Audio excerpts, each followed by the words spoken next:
And if people transition at a time where they're not connected totally to the divinity, then their soul gets earthbound, and the soul being the subconscious and conscious. Yeah? So you suspect they are here right now, some of us, because of the cleaning and what we can do. They are coming to get the information. So no, I think they're coming because hopefully we're cleaning, and it's an opportunity to set them free. Yes. Yeah. Yes, we can send them to the light. Yeah. Okay. Well, divinity can send them to the light. Yes, I mean we give permission. Yeah. Oh, okay. So you know that question of permission came up yesterday by one student, and it says, "Is us cleaning, or is it us just the giving permission?" You know, and we don't give permission to anything. What we're doing is we're saying we're responsible, and so the responsibility is we have stuff in us called memories replaying that create problems, which means have connection to earthbound spirit, have problems with the land. And so we're petitioning divinity through the conscious, going down to the subconscious, up to the superconscious, and up to the... We're asking divinity, please set us free, and setting us free, and who will get free, and what memories get erased.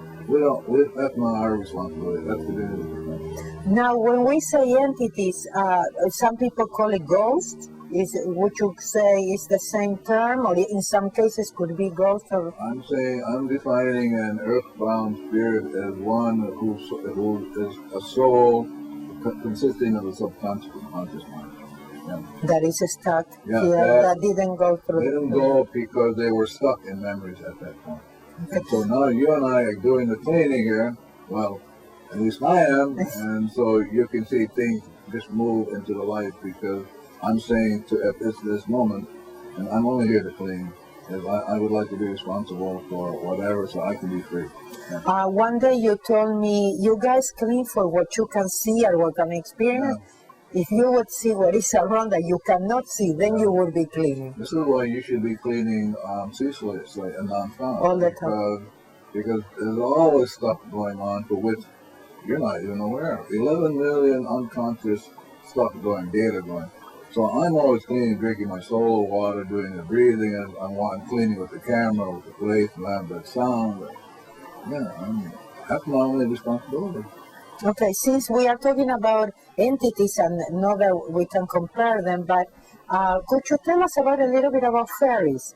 I can remind you of some stories. You remember in the consultation where the glass of water tool came out, and you said, would you like me to tell you what I see? And you saw these fairies at the edge of the glass, and they could see the transmutation actually. And fairies are really divine beings.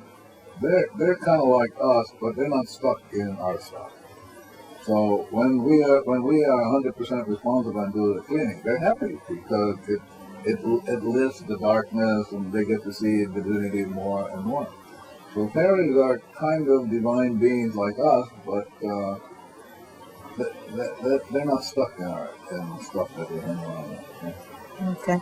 So I remember you had somebody that had cut some trees, and then you would hear the rattling of the, and it was this fairy saying, well, like they destroyed their home. Yeah.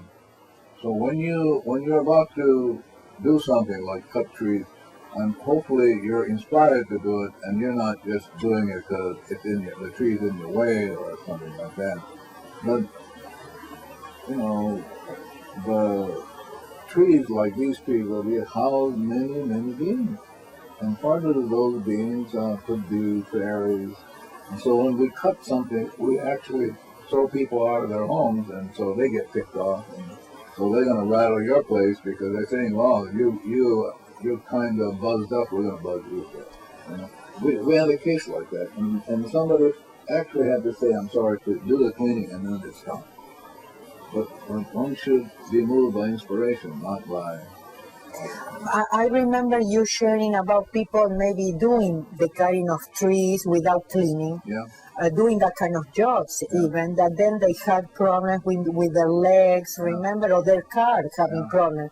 Yeah. And when you ask what is it that you do for a living, you found out that that's the kind of work they do. A lot of people who have what they experience as arthritis in their hand. Many of those people are bricklayers. Many of them work with the earth, and so it's kind of like cutting things down and the fairy that I kind of ticked off. One has to always be cleaning so that when you work with the earth, you're working divinely. So you're inspired to move as opposed to thinking that you need to do like based on memories of things. This is what I do, and you do it, you get problems. Yeah. Okay. So it could be also like going back to the entities or things that are around us that are affecting people, with depression, people very anxious, people with a lot of fears or things that could be affected, and that's why the cleaning is so important, because we never know what's going on. Well, depression and any kind of, no matter what the problem is a problem being experienced again. It's a memory replaying, like Shakespeare says. There's nothing new. So if you have a problem like a kink in your neck, you've had it before, and now's a chance to work on the memories that create that. But most people think, for example, diabetes, most people think it's a physical problem, but it's a memory replaying. You've had it before, your family has had it, ancestors have had it before. And if you work on the physical part of it, it won't go. I don't care if it look like it. It's better to clean the memories that create those problems. It's always a memory in you that you need to make an end for. Okay, the other part that I think is very important or people wants to know is more about the unihipili, the perfect partner, like you say. We are looking for the perfect partner, that it is, that inner child in us. Yeah. Remember the story that you used to tell us when you were in Hawaii and getting on the exit that you always did, and you heard this voice that said, I wouldn't take that exit if I were you? Yeah. Again, a problem is always a memory replaying. I want to make that point over, and the memory is always in you. So when I look at you, I'm not seeing you. I'm seeing my memory or my inspiration of you, and so I'm always cleaning that. So in the subconscious has experienced a problem before, and so it knows what a problem is. So I'm driving, getting closer to the off-ramp. I always go home that way, always, never. I'm like a rat in a maze. And then one day I heard that part of me, which I didn't know, said, hello, I wouldn't go that way today. Well, the intellect said, we always go that way. You're always pushing down that part of you, that's what we call the intuitive part of you. And so I kept going, and he said, I wouldn't do it. I kept going, and finally I went down on the ramp, and there was an accident. So I had to stay there a couple hours because the accident was so horrendous. And that part of me said, I told you so. Yeah. So it's just a memory replaying. So how do we know when it's intuition and when it's inspiration, and the difference? Maybe you can explain. I wouldn't even go that route. I would just do constant cleaning. So whatever we hear, we just keep cleaning, and we don't need to really know. Yeah, because let's say you're trying to decide without an inspiration, you're stuck now. You're engaged. Yes. And that means everybody else is in. You've caused everybody else to get stuck. The oponopono is about constantly asking the divinity to disengage us from the memories we've been following.